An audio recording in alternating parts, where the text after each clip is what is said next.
everything we buy comes with instructions. Your movie cameras, our TVs, everything comes with instructions. We come with nothing, right? We were intended to be whole and healthy and complete and strong and vital in the world. And if that's not happening, there is a reason.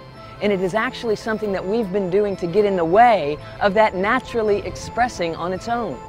In the 1900s, less than 4% of Americans had heart disease. Less than 3% died of heart attacks.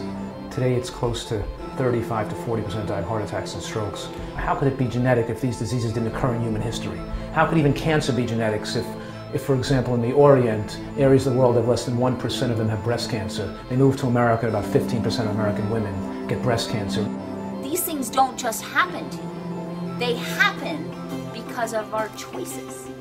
How much genes contribute to the diseases in our world, and it turns out far less than 10%, probably even less than 5%. Well, wait, if genes are only responsible for at most 10% of the illness on our planet, what about the other 90% of illness? And the answer is, it has nothing to do with genes and has everything to do with lifestyle.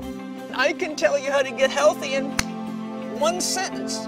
Do the opposite of what got you sick. So if you weren't moving enough, move more. If you're eating too much, eat less. If you're sleeping too little, sleep more. A disease is a manifestation of disharmony with nature. Have you seen a fat coyote lately?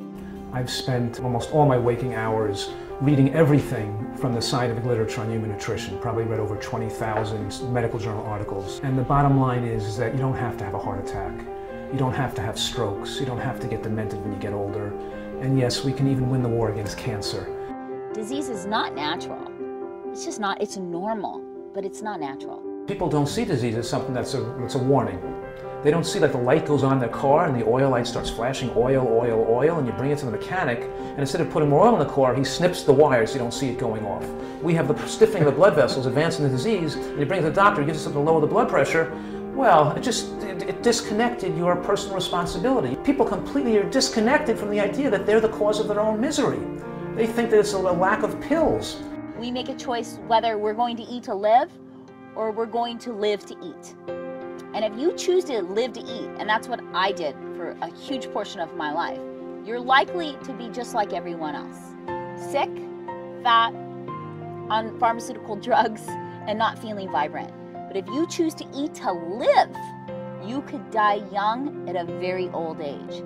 If you want to be less vulnerable to illness and injury as you move into your 50s, 60s, 70s, 80s, and beyond, then there's only one formula, and it doesn't come through your mouth. It's not from a pill, a potion, or processed food. It comes from you getting off your ass, finding something that you love, something that you're excited to get up and do. Power of thinking is equally powerful, but positive thinking takes you in a healthy direction.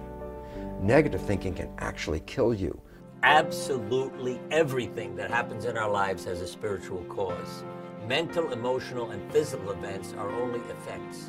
We do have documented cases where there is a seemingly miraculous cessation of symptoms. I mean, we know these things happen. We know that there are people who are told you're going to die within a week who live for another 30 or 40 more years. So I think sometimes we think about and study a little bit too much the places where it goes the way we've heard about it going in many people, and perhaps we don't study enough what happened in that place where a miracle occurred.